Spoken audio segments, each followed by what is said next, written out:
Happy Friday, everybody. We made it. It is almost weekend time. What a beautiful day to be out here in Greer, South Carolina. We are here for another edition of our virtual Touch It Truck. I want to introduce you to my coworker, Chris Wilson. He's one of our 5 locators, and he has a really neat job. I want to introduce you to him, so let's get to it.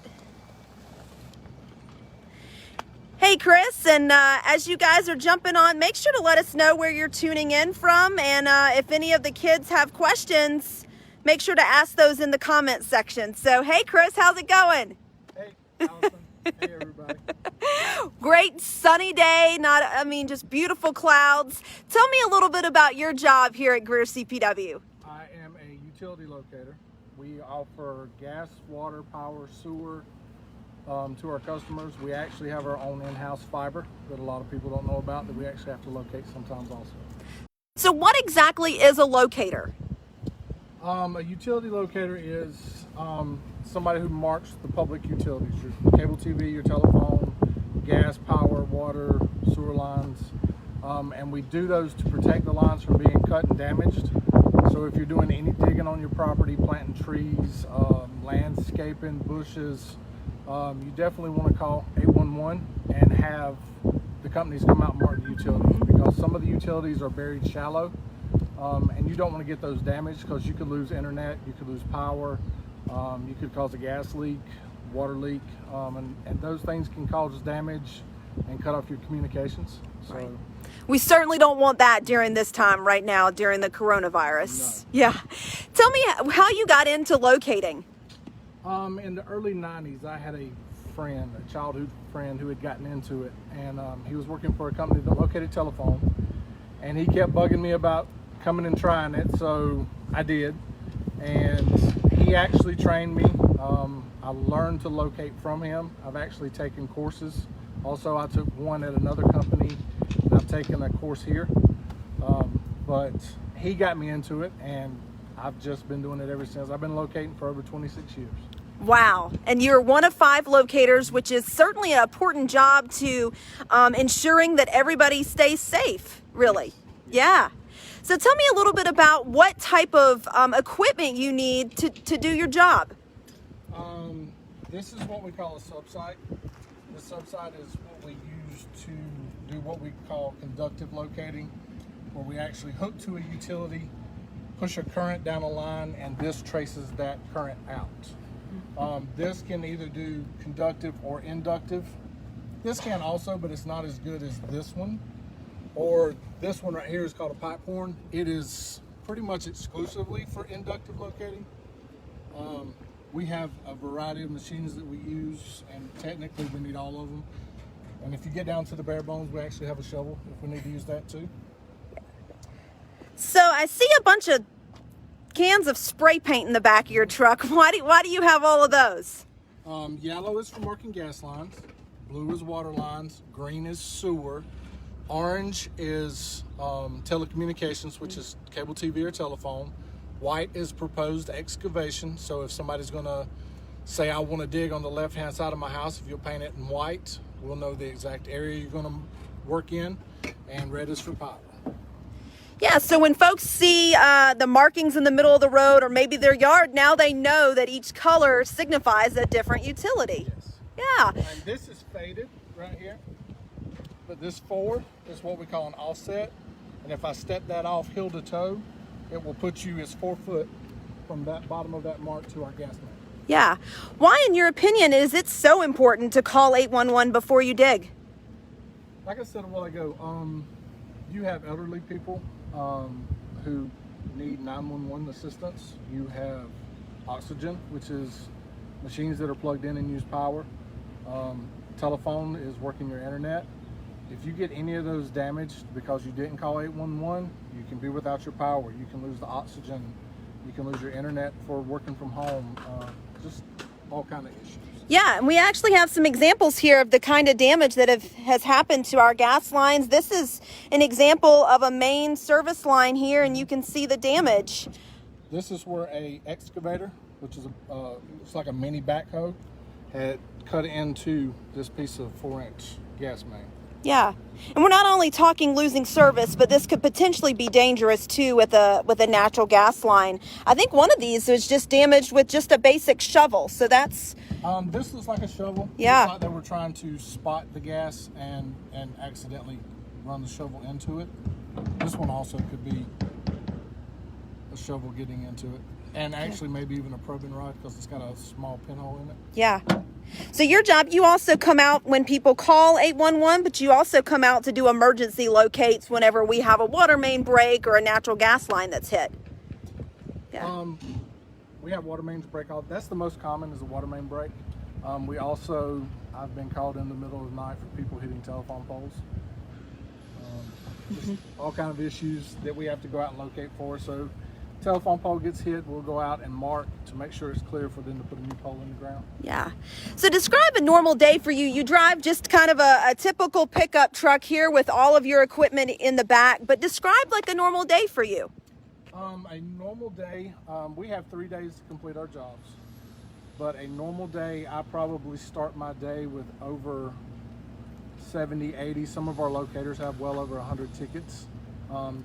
Those do extend out 3 days, but you can do the math. You have to do a lot of work to get those done into 3 days. Yeah. So we're very pushed, very behind. If you're a homeowner and you call in a ticket, we may be a little behind, but we'll call you. We'll leave a message on the ticket to let you know. We'll get there as soon as possible. We try to be very fast, but we try to be efficient, and we try to be really good at our jobs because we don't want any damages. That's right. That's right. So this week is actually Locator Safety and Awareness Week. You walk a lot of miles. You're in the road a lot, in the middle of the road. You're always wearing your safety vest and steel-toed boots. But what other things do you face when you're out working? Dangers? The biggest danger I face is we do have to do a lot of locating on the side of the road, on the edge of the road. I've actually been in several situations where I'm marking and had a mirror almost hit my arm off of a truck. Me and another locator were locating on 101 in Greer, and if we hadn't been walking towards the traffic, there was a lady in a van coming towards us, and I seen her coming, and she was on her phone and was veering, and if we hadn't have jumped over, she would have hit both of us. Wow. So, just please pay attention when you're out driving. So inattentive drivers, really the heat could be a danger for you. We definitely have to stay hydrated out here. Yeah. Especially in the summertime. And as you guys are watching this, if you have any questions for Chris, feel free to pop them in the comments here. I see that retiree Bobby Reimer is tuning in. Hey, Bobby. Yeah. So tell me, Chris, how many miles a day could you walk? Anywhere from not a lot of miles, because you have a lot of small, short locates, to early last week, I had to mark this whole new section over here for cable TV to put in. And before lunchtime, I had walked over 10,000 miles before lunch. 10,000 steps. I mean, 10,000 steps. I was like, goodness gracious. We're going to have to get you some new shoes if you walk that many miles. 10,000 steps before lunch.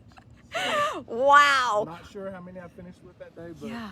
Like I was working, it was getting close to lunch. I looked down and I was like, wow, okay. Man, yeah. All right. Well, I'm ready to get to the good stuff so the kids can see this equipment and show me a little bit about what you have to do when you come to locate underground lines. Okay. Let's just say they were going to be, I had to mark this a few weeks ago for them to put in this cable TV main line. So we have a gas line that comes up this street and ends right here. I had to mark this stretch. So I'm going to basically remark it, let you see what it does. So I turn the machine on. That sound that it just made tells me that it's grounded. So my ground rod's in the ground. I hook my lead to the wire, which is pushing a current down that wire.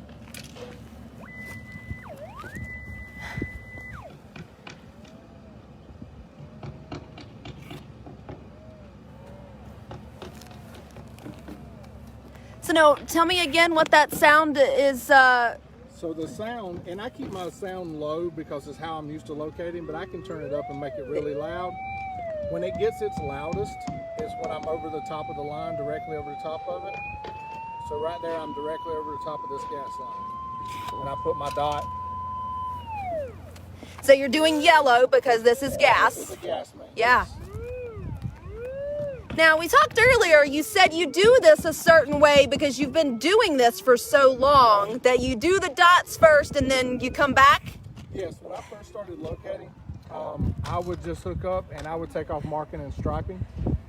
And I would turn around to go back towards the house and I would look and my lines would be all messed up. And I was like, man, I want that to look a lot better. So I dot my lines out, and then when I turn around, I paint them straight. So it's just neater. It's just something, one of my quirks, I guess. Yeah, there's an art to it for sure. Yeah. And you want it to be right. Yes, I do want to be right. Because contractors will have to dig this up and spot it before they actually dig.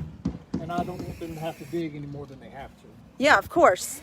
So this time you would come out for contractors, but you would come out for homeowners that are planting a tree. Yeah. Putting in irrigation. One thing to be helpful right now is if you are a homeowner, you're stuck at home with the coronavirus stuff going on, and you're wanting to do some home improvements, if you call 811 and need your whole yard marked, that's fine. We'll mark the whole yard. But if you know you're going to be digging front yard, left side, rear of property, if you could tell them at 811 where you're going to be working, it saves us a whole lot of time. Yeah. You know, and I do think it's neat that we have our own set of specific locators for locating CPW lines, because you know these lines almost really like the back of your hand. I've been at CPW for 21 and a half years, so I've worked our whole system. Every area that we have, I've worked it. So Yeah. it may take me a minute if I have to go to a different area to get my bearings on things, but I've marked this whole system we have. So It's great. yeah. It's certainly beneficial to have somebody like you with your amount of experience. Yeah. All right, so we've got an electric line that we want to show off too. Chris is going to finish up here. I'll put that lid back on in a second. We will move up to the power line and just show you the process. So we're actually, didn't mention this, we're in Suddeth Farms, a brand new subdivision, townhome, as well as regular homes that are currently under construction. And Chris says that he's actually got tickets to locate an entire street after we finish here. Yes. They've just put in the street, just put in the water main last week or 2 weeks ago, and now they got to come back and make put in all the services. So I ground my machine. You can hook here. You can also hook to the ground wire, which is here. But my machine grounded over, which tells me I've got a signal. And what I do, when you're learning how to locate, is you do what they call a sweep. You swing out, you get about 20 feet away, you swing out, turn down too low. Didn't get nothing, I turn my machine up. Starting to get a signal. There it goes. So you found the line. Yep. And I didn't grab my red paint, so what I'll do, and I do this all the time, is I'll put a small dot. I'll work my way to the power box with small yellow dots because I didn't grab my red. Yeah. You'll come back. That's cool. I would have never known that there's an electric line under here. Yeah. Never known. And you see how it comes out from under the grass, which somebody working over here maybe not think that power line's over here, and this they would think it's over there. So another good reason to call. That's and what I would do is I would work my way to the transformer, grab my red paint, and I would come back and stripe it. And what you're looking at is there's 5 meters on that townhome. So I would put 5 lines to show that it's 5 separate services. Oh, okay. Instead of 1. Yeah. That's right. I saw a picture you sent me the other day and I was like, what do those 3 lines mean? Maybe it's just something Chris does in the middle of the road. And one of the pictures I sent you was a blue main line, and then it looked like 10 small blue lines. Those were all individual water services. Wow. That's cool. Yeah. Well, great. Well, thank you for sharing a little bit about what you do and tuning in to our virtual Touch-A-Truck. We hope to do more of these highlighting our very special departments, and hope that you all learned a thing or two and enjoy the rest of your Friday and have a great start to the weekend. So thanks for tuning in, guys.